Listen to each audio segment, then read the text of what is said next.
All right, guys, this Stanley Padlock is from Scott out in California. Scott is a long-distance trucker, and unfortunately somebody broke into his truck and stole a toolbox that had all of his backup keys. So he left him only with one key, and he wasn't comfortable having, using a lock where somebody had the other key. So he went ahead and donated to the lock lab.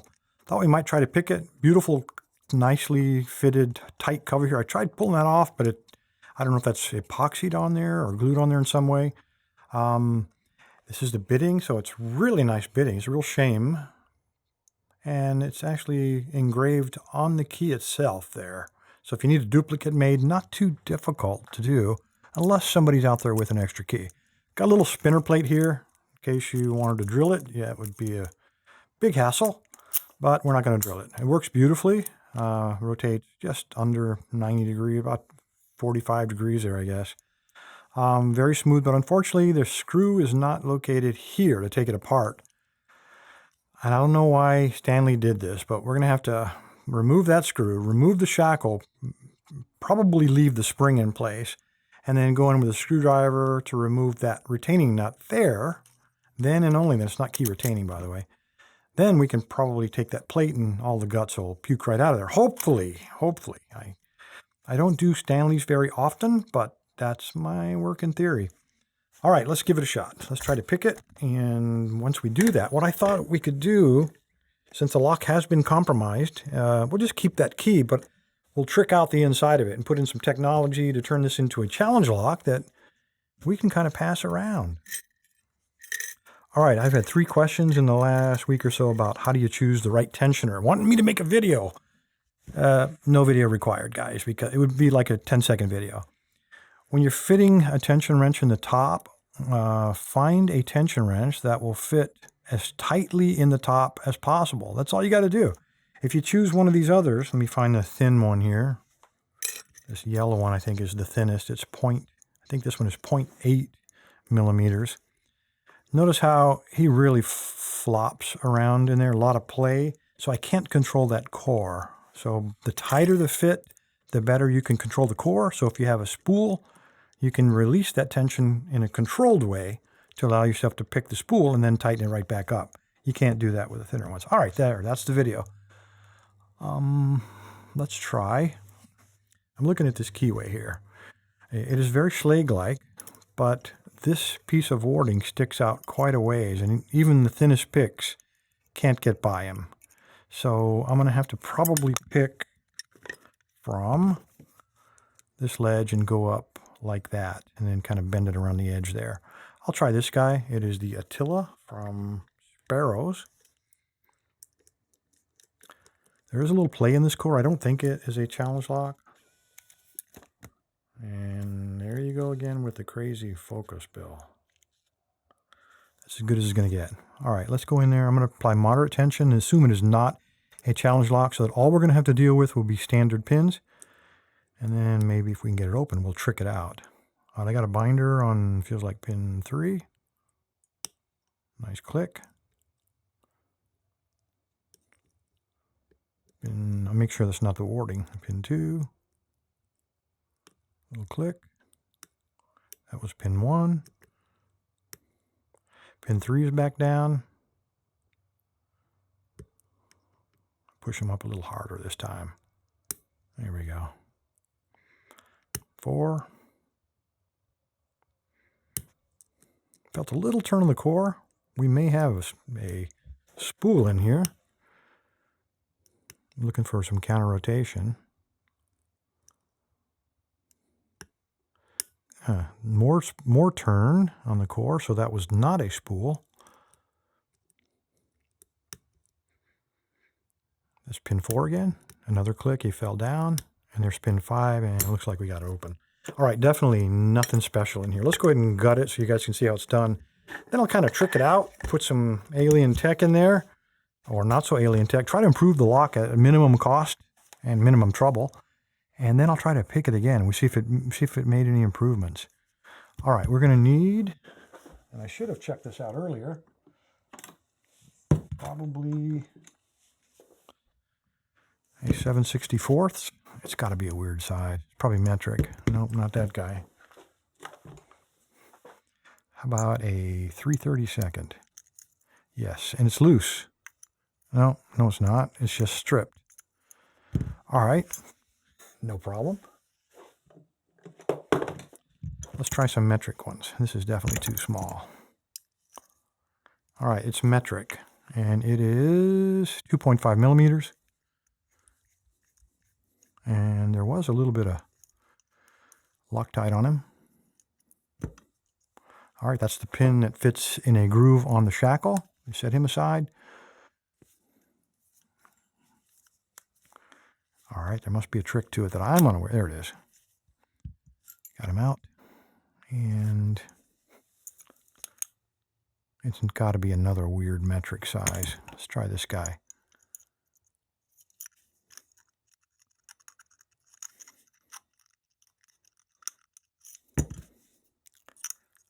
There it is. So you need a 2 millimeter. So 2.5 millimeter and a 2 millimeter.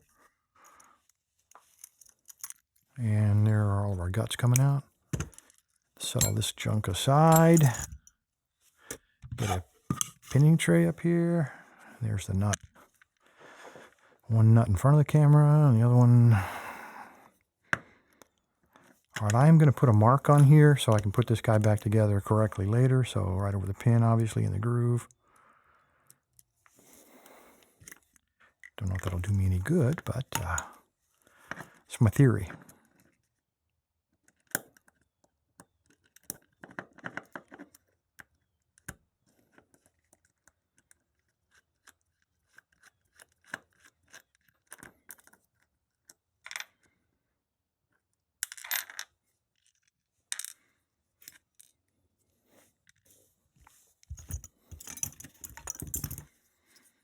Okay, let's go ahead and turn that a little bit. I'm not going to worry about shimming him. I know you guys are probably habitually yelling, but I think it's all standards. So I'm not going to waste any time. All right, there are all 6 of them. I don't see anything weird on the top of these. I see some remnants, some kind of artifact from, let me zoom that out so we can get some close in focus. Little remnants from the machining process, probably from the extraction of the drill when they cut those. I don't think those are serrations. Standard steel, standard steel, standard steel, standard steel. And I'll let you guess what the last 2 are made out of. Yeah, those are not serrations, and they're definitely not undercuts. They're actually overcuts, which would probably make it a little bit easier to pick because it would widen things up a little, allow some flop in there. And that's just a quality or lack thereof of manufacturing. All right, let's see what we got. Probably all standards as well. Ah, look at that. I lied. We had a serrated one in there, an ASA. Or ASA-like. That was totally not expected. We got a standard.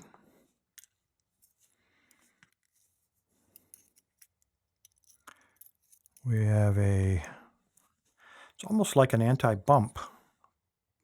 It has reduced diameter on both ends, so you'd get an extra click. It might lead you to believe you're at the shear line.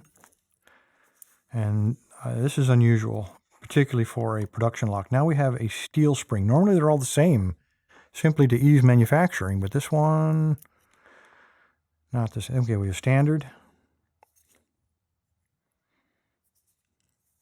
Another one of the brass. So we have only one oddball spring so far. I'm going to take a look at number 6.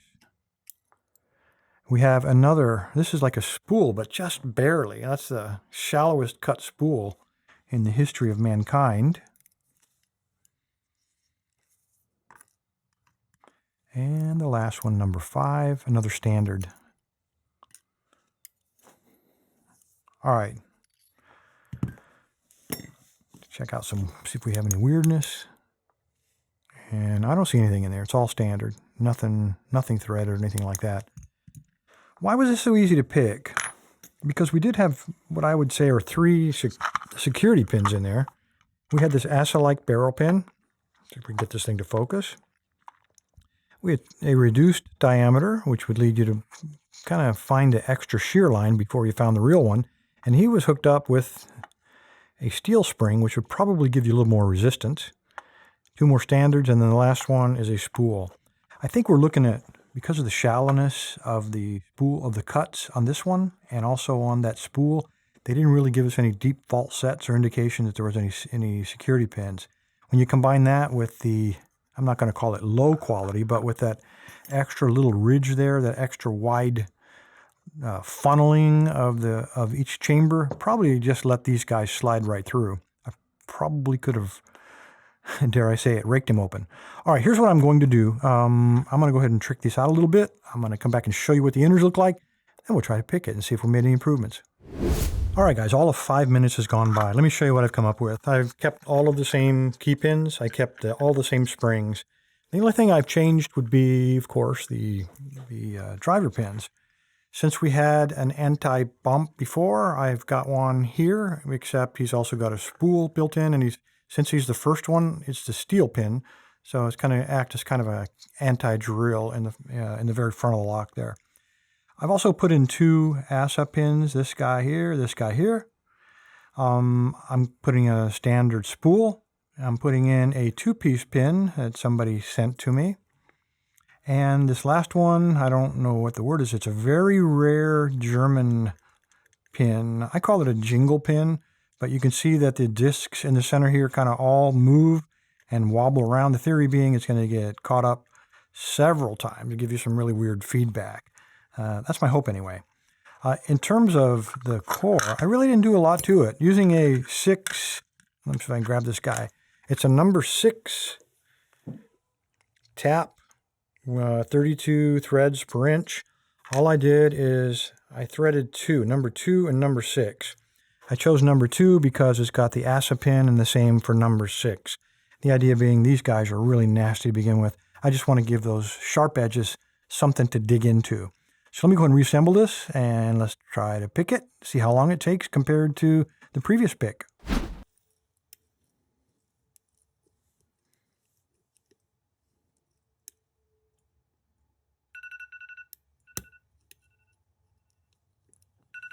All right, be quiet. They don't know that that was my 3rd try. This could be attempt number 1 for all anybody knows, right? No, it's not. All right, guys, I owe myself a pack lock, looks like.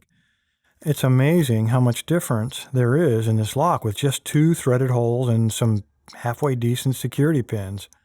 It does give much more feedback. I mean, I happen to know where the spool is and everything, but it's just not paying off for me. Let me get the pick out of there. I was using the same pick, the same tensioner, everything, but the lock was not talking to me. It works beautifully, and the only difference are 2 threaded holes in the core and then 6 new security pins. The only one that was kind of exotic was the jingle pin, very rare Avis pin that I've been saving for a special occasion. I don't think, I really can't say for sure, but I don't think that made that much difference. I think you could have replaced him easily with another very inexpensive ASA pin or a spool pin, and I think I still would have failed to get this open. So I kind of lose, but I win myself a pack lock. Anyway, guys, appreciate your time. Stay safe, stay legal. If you've got locks you want to harden up, it really doesn't take a lot of high-tech stuff. Thanks, guys. Oh, man.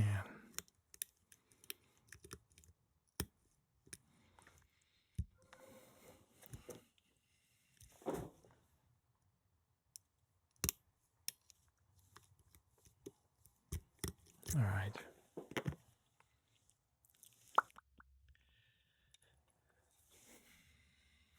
This is not going to work.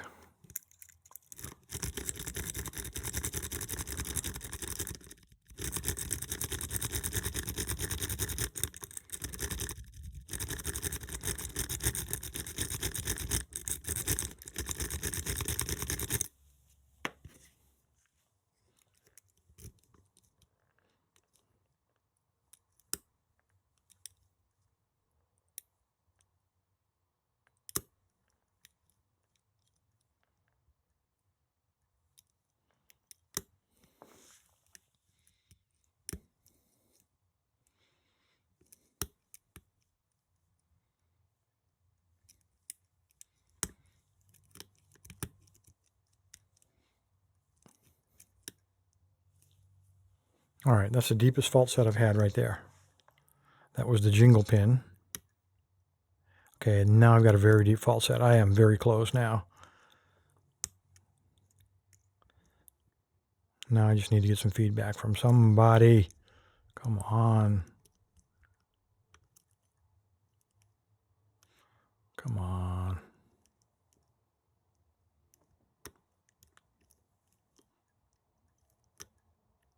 Now it's even, there it is. Unbelievable what those, a couple of threaded holes can make, along with a few security pins. Stanley, man, do it. Improve the quality of your locks. It doesn't cost that much.